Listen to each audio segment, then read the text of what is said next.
joining me on the program now from Christian Savings, Dan Mazengarb. Dan, kia ora, thanks for your time. Kia ora, good morning. Is butter off the menu for you guys? I had a shocking revelation this morning. I opened the fridge door and there were 3.5 blocks of this in my fridge. Are you stockpiling? Yeah. We've built a vault in the side of the hill on our property, and we about 18 months ago we saw this coming, and we stockpiled blocks and blocks of butter, and now we're flogging them off on the open market. It's like Marmageddon for butter, really, isn't it? There we go. But honestly, some people are really angry about this, given how much dairy production happens in New Zealand.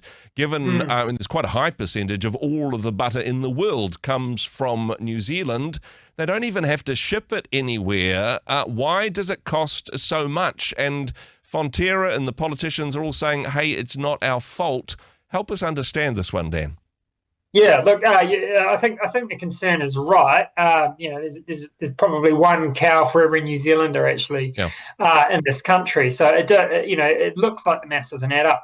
Effectively, we trade on a global economy, and at the moment, no one else is producing, people's production of butter in other countries is down, and the demand is high. And so you go back to third form economics.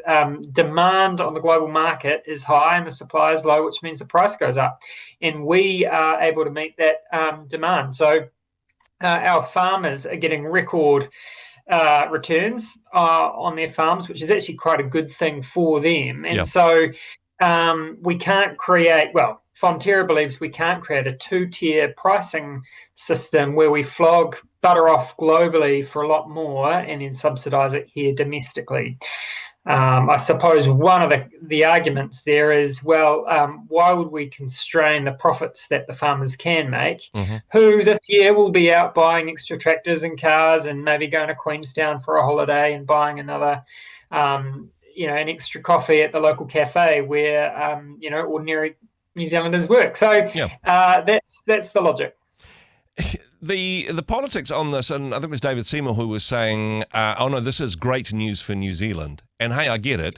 It's great news for New Zealand if you are A, a dairy farmer, B, Fonterra, or C, have a stockpile in your fridge.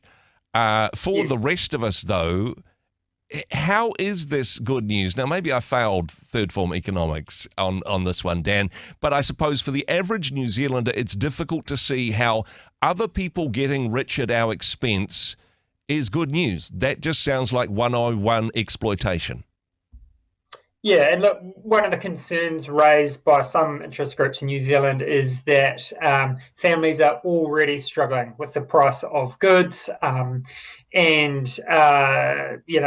interest rates have come down, there are a lot of ordinary New Zealanders struggling. The bottom line is this: the farmers are making good money.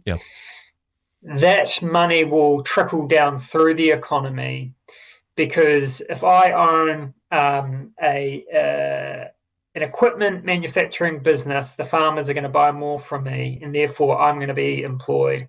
The farmers are going to be spending money in other areas of the domestic economy, which is going to be beneficial for all of us. They might donate more to Rhema. They might invest more with Christian Savings, to put it pointedly. And they might, but they also might not. And at the same time, we've got families literally struggling with bread and butter issues in this regard. Couple of questions on this, because both the government and Fonterra are saying, there's nothing we can do about it. Is that technically true? There's been some, please explain, conversations between Nicola Willis and the head of Fonterra this week. Could the government intervene, and should it, do you think? It could intervene. But life is a game of trade-offs. And so if we were to subsidise the cost of butter, then who is going to pay for that? It's us. So we either pay for that subsidy through the government and through our taxes and get cheaper butter, or we just pay more for the butter. And so that is the trade-off, really. Free market economics dictate that we should flog off our what we produce at the highest dollar. And look, the farmers are going to pay more tax this year because they're going to have higher profits. So that will help the government redistribute those profits maybe into other things. And so maybe we pay more for our butter, but maybe interest rates will keep coming down, or maybe there will be tax cuts somewhere else because the government has more money in its purse. Now, that might be a bit of a favourable or an optimistic look at how that works, but you can't expect to get something cheaper in one area without paying for it in another. Yeah, and hey, I'm going to be incurring the wrath of New Zealand home bakers. But from my point of view, butter isn't a necessity. It's a nice to have. That actually you can feed your family without putting butter on the menu.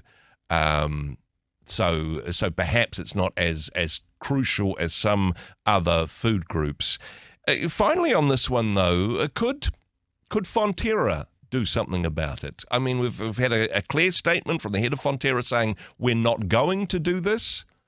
But could they have a two-tier system to say, because yes, they're wanting to make a profit for their farmers, yes, they are a co-op, so there's rules and terms and conditions around this, but for all companies, and Christian Savings is a great example of this, there's your profit margin and then there's your goodwill. There's the way in which your company is seen by other people because of altruistic things that you do to bless other people without necessarily getting a financial return. Could Fonterra say, hey, we hear you, we're going to give a small reduction to the local market? Technically, would that be possible to do? And is it likely? Look, I think there would be some red flags from a governance point of view because the company must act in the best interests of its shareholders, which are the farmers. So if Fonterra was to do such a thing, I would imagine it would have to be asked for or pushed through by the farmers, by the owners of Fonterra. Fonterra is not established to serve everyday New Zealanders. They are there to serve their farmers. And as their CEO pointed out, well, if our farmers get a good return, that money will show up back in our communities. So that's the line that they are tagging, and I have sympathy for that too. So yes, they could, but it would have to be instigated by our farmers. So we also have to remember that sometimes our farmers have bad years and they don't get good prices. Exactly. So this would need to be Federated Farmers or Dairy Farmers Association all chipping in together and saying, hey, we are the voice that funds the cooperative. It would need to be literally grassroots up for this type of change to be implemented, correct?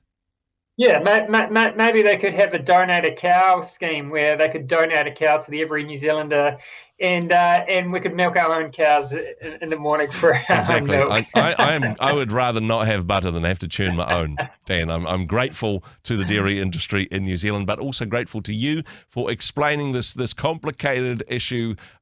Keep that stockpile high. Thanks for joining us today. Very welcome. Hey, thanks very much for joining us in the Rhema studio. Thanks very much for watching the interview. It's kind of nice to have an audience, actually. And if you did like what you watched, then do give us a like, do give us the thumbs up. And if you'd like to see more interviews like that one, or perhaps even better, subscribe and those interviews will come straight to you. Don't forget to turn on your notifications, and we'll see you in the next one. Cheers.